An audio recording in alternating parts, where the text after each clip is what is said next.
franchement, quel grand moment pour suivre One Piece entre l'épisode 1000 qui va bientôt arriver et l'annonce du film Red sur possiblement Shanks et supervisé par Oda. Alors personnellement, je suis très bien et même avec ce chapitre, franchement, on se met bien. Mesdames et messieurs, ici Chage, on se retrouve aujourd'hui pour la review du chapitre 1032 de One Piece, l'épée aimée d'Oden. Et c'est pas vraiment son épée puisqu'on parle en réalité d'Iori qui arrive 100 chapitres après la dernière fois qu'on l'a vu jouer de son Shinkansen, enfin de sa guitare bizarre japonaise. Bon, bref, c'est vrai que ce chapitre, c'est un gros chapitre de transition en réalité, ou plutôt un genre de résumé, vu que on voit tout ce qui se passe un petit peu sur tous les champs de bataille.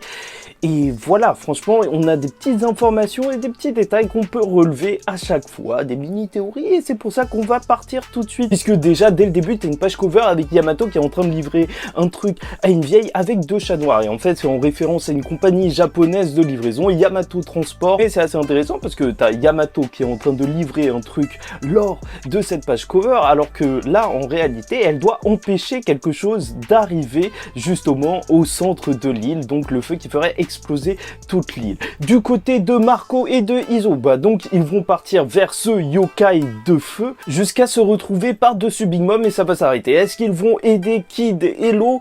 Bon, je vous avoue que je pense pas trop, mais pourquoi pas? On peut déjà penser à quelque chose comme ça, tu vois que c'est littéralement de la panique avec ce yokai de feu, comme quoi Kanjuro il aura eu une énorme impact en cette fin d'arc, limite, oui, vu que il arrive que ça y est, on est à la fin des combats, et t'as Apu qui est en train de poursuivre Yamato, mais qui se fait aussi poursuivre par Drake, et en réalité Fuga, donc le Numbers géant qui est en train de poursuivre Yamato, bah il le dit, en fait c'est un pote de Yamato, donc on peut penser que donc la théorie qui disait que c'était un samouraï qui a été transformé, un qui avait aidé Yamato est vrai, ou peut-être en réalité que c'est vrai, Yamato elle peut juste connaître tout le monde dans l'équipage et être amie avec certains.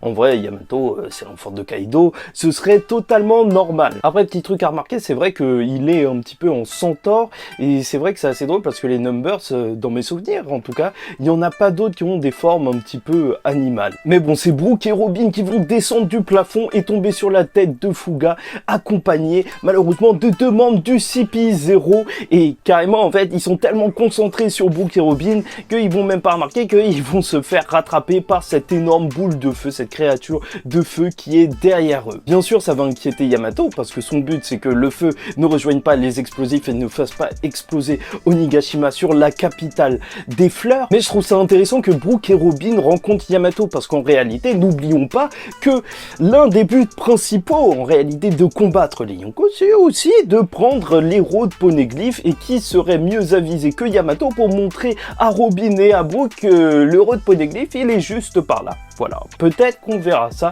Ça, ce n'est qu'une petite théorie. En tout cas, le CP0, ça lui a rien fait du tout, les flammes, et ils vont sortir justement du feu, et t'as carrément Apu, et là, je trouve qu'il a été excellent. Il m'a vraiment tué. Il a commencé à prendre des photos, il a dit, ouais, je vais envoyer ces photos à Morgan et tout, ça va super bien marcher. Mais le CP0, il rigole pas, et ils vont carrément lui percer son cou, et il va saigner au sol, ok, d'accord. Et Drake va arriver choqué, et le CP0 va dire, on connaît ta vraie identité. Donc, qu'est-ce que ça veut dire? En vrai, c'est vrai que peut-être il parle juste du fait que Drake appartient au Sword, parce que je vous rappelle que le gouvernement mondial, c'est pas une entité où tout le monde est d'accord. T'as qu'à voir Aokiji qui a quitté la marine, ça se trouve que le Sword, c'est vraiment une unité secrète, dans le sens où, en fait, ils sont même plus avec le gouvernement mondial et ils essayent de faire leur propre justice. Mais alors que le CP0 allait attaquer Drake, bah Apu se relève et attaque parce qu'il s'était protégé avec du haki, et voilà, les deux vont affronter les membres du CP0, une manière de remettre en avant, de toute façon, c'est Supernova qui se battrait contre le gouvernement mondial. Et je vous rappelle que Drake est un allosaure et pas un T-Rex.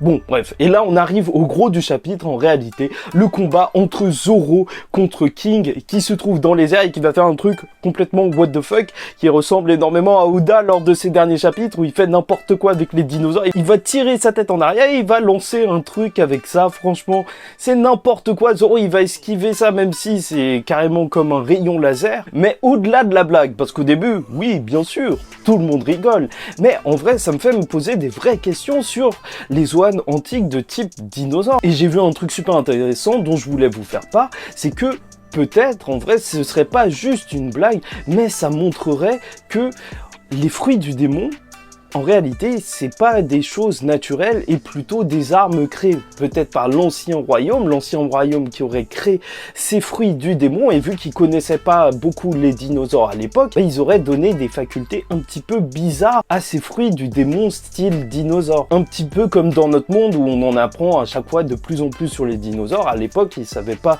trop ce que c'était, et c'est pour ça qu'ils lâchaient n'importe quoi comme fruit du démon, enfin comme faculté dans les fruits du démon. Et voilà, je trouvais ça juste vraiment très intéressant en fait de penser de cette manière-là, parce que c'est vrai que Oda souvent, tu vois, même avec les mensonges de Sop, il te cache des trucs à travers les blagues. Parce que même King, il a l'air convaincu. Il dit que son dinosaure, il chassait comme ça. Après, il y a aussi la possibilité que ce soit comme Black Maria qui a une forme assez spéciale, qui, comme Oda l'a annoncé, qu'en fait, elle prend une genre de Rumble Ball. En bref, Zoro va attaquer King, va esquiver, et ça peut pas continuer très longtemps comme ça, parce que Zoro commence à fatiguer. Et c'est normal. Et il va lui demander si son feu vient aussi de son pouvoir de Zoan, sauf que non. Il va lui dire littéralement non, et même quand Zoro va l'attaquer avec sa tornade, tu connais. Et là aussi, il va se demander si c'est la légendaire dureté des dinosaures. Mais en fait, ça cache vraiment quelque chose de plus. Et même si Zoro, il va se défendre de ses attaques, il va l'envoyer valser. Et là, on va voir Zoro qui réfléchit. Il se rend compte qu'en fait, depuis le début du combat, quand il le coupe, il n'y a pas de sang qui sort. Alors que quand même, il a réussi à faire saigner Kaido, hein, le grand garçon. Et c'est pour ça qu'il se demande si c'est un géant ou un homme poisson. Mais bon, avec du feu sur le dos, c'est sûr que c'était pas un homme poisson. Enfin, espérons pour lui. Mais ce qui est sûr, c'est qu'il doit le comprendre même ses faiblesses afin de gagner, parce que pour l'instant, il se passe rien du tout. Et c'est quand même assez gros d'avoir Zoro dire qu'il ne pense pas pouvoir gagner, bien sûr, sans savoir ce qu'est King. Bon, en se relevant, il entendra une douce musique qui fera se réveiller Enma.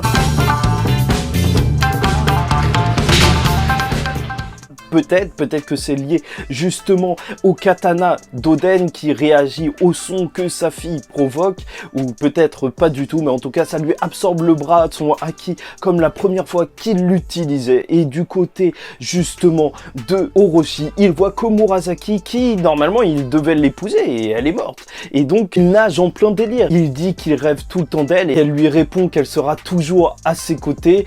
Et t'as même Orochi qui dit: si je rêve, ne me réveillez pas. Le fait qu'elle joue de cet instrument traditionnel japonais, c'est quand même assez fort, parce que je vous le rappelle, en vrai, Oden, il avait demandé qu'elle joue une musique avec lors de ses funérailles. Et est-ce que ces funérailles ne seraient pas arrivées avec l'enterrement de son pire ennemi, entre guillemets, ou plutôt de la personne qui l'a trahi? Je trouve que c'est vraiment une belle scène, parce que ça fait vraiment, en fait, histoire japonaise, carrément légende, comme ça, un personnage qui revient d'entre les morts, un petit peu comme un fantôme et tout. C'est vraiment très très fort, avec de la musique en plein champ de bataille, avec du feu partout. Mais aussi, comme d'habitude avec Oda, c'est très contrôlé. Ça se passe pile 100 chapitres après que justement Orochi l'avait demandé à Iori de jouer justement de la musique lors de son banquet. Pile 100 chapitres après. C'est vrai qu'on peut se demander si ça marque pas la fin de l'acte, vu qu'à chaque fois c'est elle qui le conclut avec un petit peu de musique. Là, ce serait vraiment pas mal du tout, parce qu'avec la mort d'Orochi, ce serait quand même un grand événement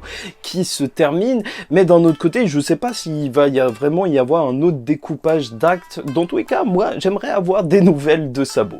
Bon, bref, j'espère que vous avez apprécié cette review. En tout cas, pour moi, c'était un plaisir de vous la faire. N'hésitez pas à me faire part de ce que vous pensez de ce chapitre en commentaire. Qu'est-ce que vous pensez du fait que peut-être Yamato lâcherait les poneglyphes aux autres? Zoro, contre quoi il se bat? Est-ce que, en vrai, King, c'est un petit peu un salamèche et il faut juste éteindre son feu pour pouvoir le combattre? Parce que c'est vrai que son corps reste assez mystérieux. Faites-moi part de tout ça. Likez ou dislikez la vidéo si ça vous a pas plu. On se retrouve la semaine prochaine pour une autre review de One Piece. Abonnez-vous. Et en attendant la semaine prochaine, je vous dis ciao tout le monde. Faites très attention à vous. Et surtout, paix sur vous.